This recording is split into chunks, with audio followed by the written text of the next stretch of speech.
Hello everyone, my name is Neha. Welcome back to my channel. So आज मैं mains की strategy बताने वाली हूँ पेटेंट ऑफिसर से रिलेटेड।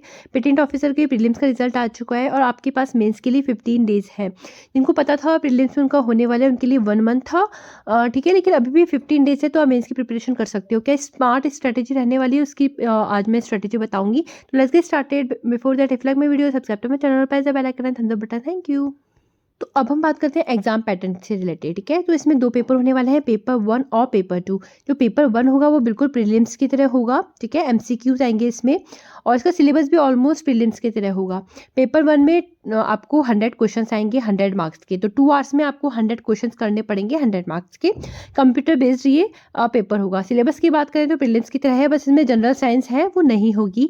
जीके आएगी, करंट अफेयर्स आएंगे 20 मार्क्स, जनरल एप्टीट्यूड आएगा 20 मार्क्स, इंग्लिश आएगी 20 मार्क्स, आईपीआर 20 मार्क्स और मैथ्स आएगी 20 मार्क्स की, ठीक है। अब इस पेपर 1 की प्रिपरेशन कैसे करनी है, देखो आपको प्रीलिम्स तो आपने पढ़ा ही था, ठीक है। तो प्रीलिम्स जब आपने पढ़ा था तो आपने कुछ टॉपिक्स पहले से रिवाइज किए हुए थे, ठीक है। जैसे जीके हो गई, हमारी इंग्लिश हो गई, आईपीआर हो गया, ठीक है। तो आपको क्या करना है, उन टॉपिक्स को रिवाइज करना है। आपको कोई भी नया टॉपिक नहीं पढ़ना है पेपर 1 के लिए। आपको पेपर 1 में जो भी टाइम बचने वाला है अभी इन 15 डेज में, उसको पेपर 2 में लगाना है। पेपर 1 में ज़्यादा टाइम इन्वेस्ट नहीं करना है।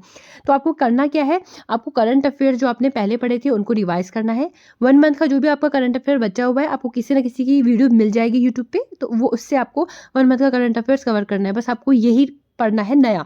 उसके अलावा आपको कुछ भी नया नहीं पढ़ना है। जीके जो भी आपने पहले पढ़ी थी उसके नोट्स बनाए थे उसको रिवाइज करना है। जनरल एप्टीट्यूड हो गया, मैथ्स हो गया, उसके फॉर्मुलेज हैं उसको रिवाइज करना है। इंग्लिश में जो भी आपके टॉपिक्स होते हैं, आपके जो जितने भी फॉर्मूले आपने लिखे होंगे वो आपको पढ़ने हैं। आईपीआर के जितने भी आपने नोट्स बनाए हैं उसको आपको रिवाइज करना है, ठीक है। इसमें ज़्यादा टाइम इन्वेस्ट नहीं करना है, आपको पर डे 1 आवर देना है मैक्सिमम, ठीक है, इस पेपर 1 को कंप्लीट करने के लिए। अब हम बात करते हैं पेपर 2 की। जो पेपर 2 है वो सब्जेक्टिव होगा। जैसे आपके पास फिजिक्स है तो फिजिक्स का पेपर आएगा, केमिस्ट्री है तो केमिस्ट्री का पेपर आएगा, ठीक है। ये ऑफलाइन होगा, साथ में ये सब्जेक्टिव होगा, मतलब आपको पेन पेपर के थ्रू इसको पेपर को करना पड़ेगा। 3 आवर्स में आपको 300 मार्क्स का पेपर सॉल्व करना पड़ेगा। और ये 300 मार्क्स किस तरह से डिवाइडेड है, आपके 4 सेक्शन आएंगे। पार्ट ए आएगा, पार्ट बी आएगा, पार्ट सी आएगा, पार्ट डी आएगा और चारों पार्ट में आपके सब्जेक्ट से ही क्वेश्चन आएंगे। 6 क्वेश्चन आएंगे हर पार्ट में। पार्ट ए में 6 क्वेश्चन, पार्ट बी में 6 क्वेश्चन, पार्ट सी में और पार्ट डी में 6 क्वेश्चन आएंगे।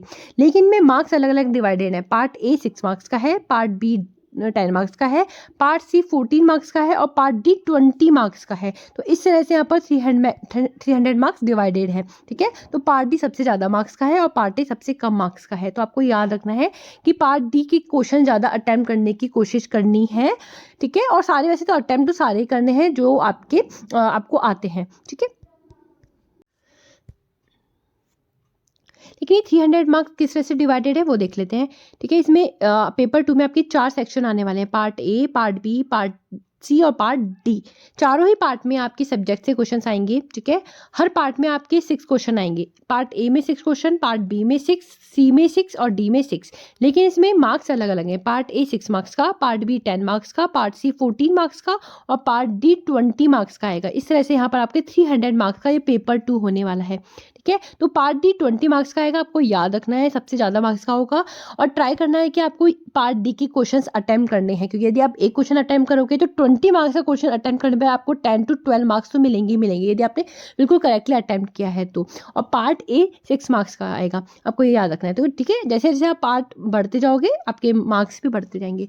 तो आपको ये याद रखना है जितने भी आपके क्वेश्चंस आते हैं आपको हर पार्ट में अटेम्प्ट करने ही है। और किस तरह से अटेम्प्ट करने हैं मैंने एक मेंस की स्ट्रेटेजी बताई है, वहाँ पर आपको वो भी आप जाकर देख सकते हो। वहाँ पर मैंने बताया कि पार्ट ए में आपको कितना अटेम्प्ट करना है, पार्ट बी में आपको कितना अटेम्प्ट करना है, पार्ट सी में आपको कितना अटेम्प्ट करना है और पार्ट डी में 20 मार्क्स यदि आपको गेन करने हैं तो कितना अटेम्प्ट करना है। तो वो वाली मेंस की स्ट्रेटेजी का मैं लिंक डिस्क्रिप्शन बॉक्स में जाकर दे दूंगी, आप वहाँ जाकर उसको देख सकते हैं, ठीक है। अब हम स्ट्रैटेजी देखते हैं इन 15 डेज में पेपर 2 के लिए कौन सी स्ट्रैटेजी रहनी चाहिए, ठीक है। तो सबसे पहले आपको क्या करना है, अपनी स्ट्रेंथ पर फोकस करना है, उस पर काम करना है। जैसे मान लो आपके पास फिजिक्स सब्जेक्ट है तो उसमें कितने सब्जेक्ट होते हैं, 9 सब्जेक्ट होते हैं। जैसे क्वांटम हो गया, न्यूक्लियर फिजिक्स हो गया, क्लासिकल हो गया। तो आपके जो भी इंपॉर्टेंट और स्ट्रॉन्ग सब्जेक्ट्स हैं आपको उस पर ही फोकस करना है, कोई भी नया सब्जेक्ट नहीं पढ़ना है, ठीक है। आपको ये वाली बात ध्यान रखनी है। 15 डेज में आपको अपने जितने भी स्ट्रॉन्ग सब्जेक्ट्स हैं उस पर ही फोकस करना है, ठीक है। कितने प्रिपेयर करने चाहिए, 15 डेज में एटलीस्ट आपको 5 to 6 सब्जेक्ट प्रिपेयर करने चाहिए।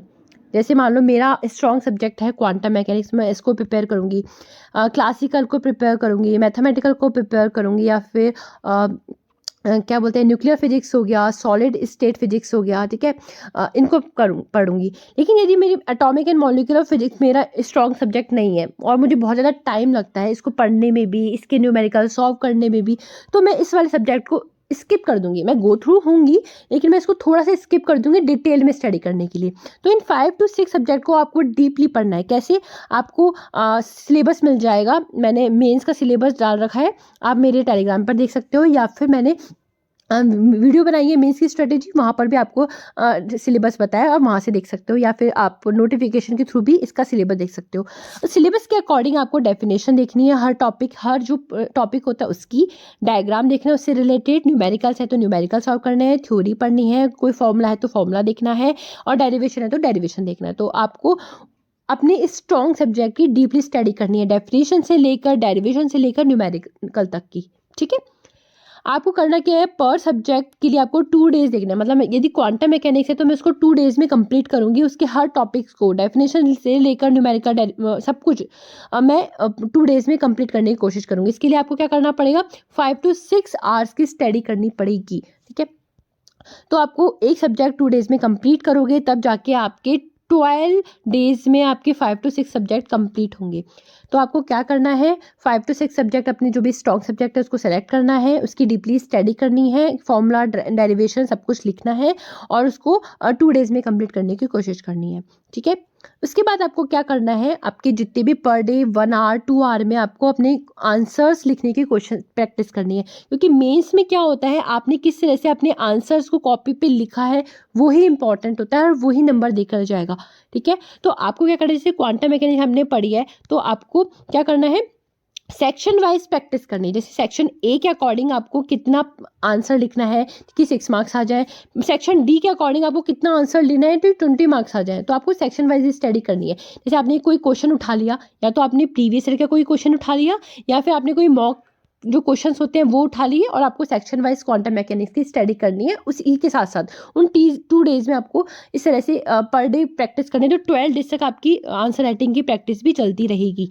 ठीक है, अब आपको क्या करना है, आपके पास 15 डेज है ना, तो आपके लास्ट 2 और 3 डेज में आपको 3 आवर्स की क्वेश्चन प्रैक्टिस करनी है मेंस पेपर के लिए। ठीक है, जिससे कि आपके लास्ट के 2 to 3 डेज में आपके एटलीस्ट 5 to 6 सब्जेक्ट प्रिपेयर हो जाएंगे। ठीक है, तो आप 3 आवर्स की प्रैक्टिस करके देखना कि आपके क्वेश्चन सॉल्व हो रहे हैं या नहीं हो रहे जो आपने पढ़ा है। ठीक है, और इससे 3 आवर्स का आपका एक रूटीन बन जाएगा कि मेंस की पेपर को किस तरह से लिखना है। तो इसके लिए आप मॉक पेपर दे सकते हो, PYQs देख सकते हो, इसके जो 2018 के या 2015 के अलग सब।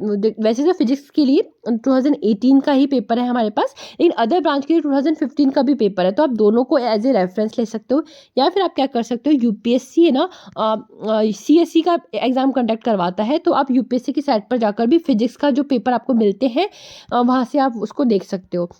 ठीक है, तो इस तरह से आप क्वेश्चंस की प्रैक्टिस कर सकते हो इन लास्ट 2 to 3 डेज में, या 12 डेज में भी जो आप 1 आवर्स की प्रैक्टिस करोगे तो वहाँ से आप क्वेश्चंस को देख सकते हो। ठीक है, और इसके बाद क्या करना है आपको, जब आप क्वेश्चंस की प्रैक्टिस करो ना, तो पार्ट डी के लिए आपको ये फोकस करना है, क्योंकि 20 मार्क्स का है ना, तो मेंस की प्रैक्टिस के लिए क्या करना है, आपको सबसे पहले यहाँ पर एक तो इंट्रोडक्शन लिखना होता है, एक बॉडी प्रिपेयर करनी होती है और कंक्लूजन लिखना होता है।